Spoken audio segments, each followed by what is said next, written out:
সরকার সম্পূরক বাজেটে কোটি কোটি টাকা অতিরিক্ত চাচ্ছেন, কিন্তু বাজার নিয়ন্ত্রণে তাদের কোনো কার্যকর পদক্ষেপ চোখে পড়ছে না।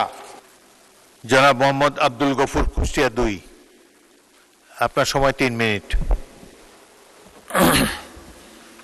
বিসমিল্লাহির রহমানির রহিম।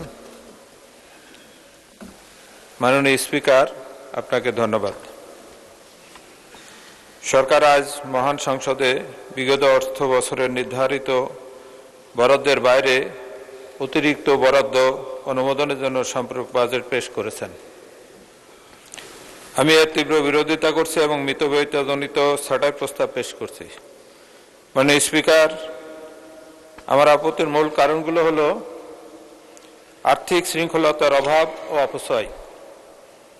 মাননীয় স্পিকার, বাজেট প্রণয়নের সময় প্রতিটি মন্ত্রণালয়কে সুনির্দিষ্ট বরাদ্দ দেওয়া হয়, কিন্তু আমরা দেখছি সরকার সেই নির্ধারিত সীমার মধ্যে খরচ সীমাবদ্ধ রাখতে ব্যর্থ হয়েছে।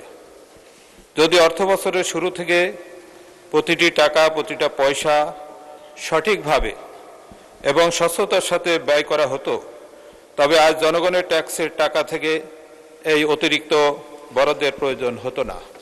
মাননীয় স্পিকার, এই অতিরিক্ত চাহিদা প্রমাণ করে যে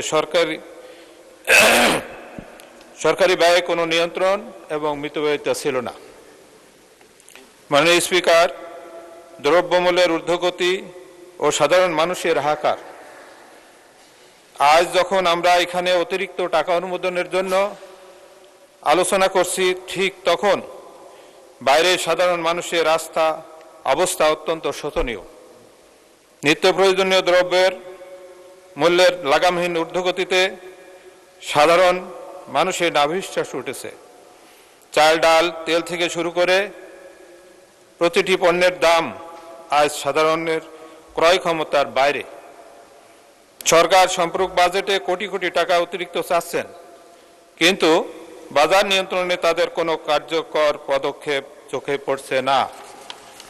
মাননীয় স্পিকার, সিন্ডিকেট আর মধ্যস্বত্বভোগীদের দৌরাত্ম্য বাজার আজ অস্থিতিশীল। আমি সরকারকে প্রশ্ন করতে চাই, অতিরিক্ত বরাদ্দ আপনারা চাচ্ছেন, তার কতটুকু বাজার মনিটরিং বা সাধারণ মানুষের কষ্ট লাঘবে ব্যয় হবে? কঠোর মনিটরিং এবং অসাধু ব্যবসায়ীদের বিরুদ্ধে ব্যবস্থা নেওয়ার পরিবর্তে সরকার কেবল বরাদ্দ বাড়িয়েই চাচ্ছে। প্রকান্তরে বা সাধারণ মানুষের উপর ঋণের বোঝা বাড়ছে। মাননীয় স্পিকার, আমি মিতব্যয়িতার আহ্বান জানাই। দেশের এই অর্থনৈতিক সংকটে সরকারের উচিত ছিল অপ্রয়োজনীয় ব্যয় কমিয়ে মিতব্যয়িতার দৃষ্টান্ত স্থাপন করা, অথচ আমরা দেখছি বিপরীত চিত্র। বিলাসিতা আর অপরিকল্পিত খাতে অর্থ। মাননীয় সদস্য, আপনার উচিত ছিল প্রথমেই আপনার প্রস্তাবটি দেওয়া। এখন আপনি আপনার প্রস্তাবটা যেটা দিয়েছেন সেটা পাঠ করুন।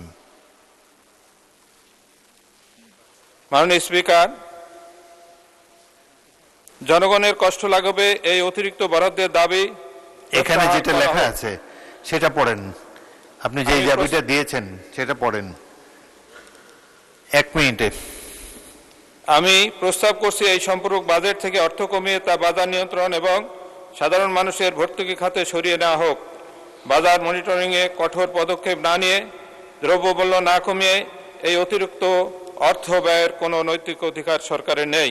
তাই আমি আমার ছাঁটাই প্রস্তাবের পক্ষে এই মহান সংসদের সমর্থন কামনা করছি। ধন্যবাদ। ধন্যবাদ মাননীয় সদস্য। আপনি প্রস্তাব করেছেন যে অর্থ বিভাগ বিষয়ে আলোচনা উত্থাপন কল্পে হিসাবের খাত 109 অর্থ বিভাগ শিরোনামাধীন 7 নং দাবি হতে 500 টাকা হ্রাস করা হোক। এটাই ছিল আপনার প্রস্তাব। সেটা তো পড়েন নাই। পড়তে চান? এখন পড়তে পারলে এখনো পড়তে পারেন, টাইম আছে।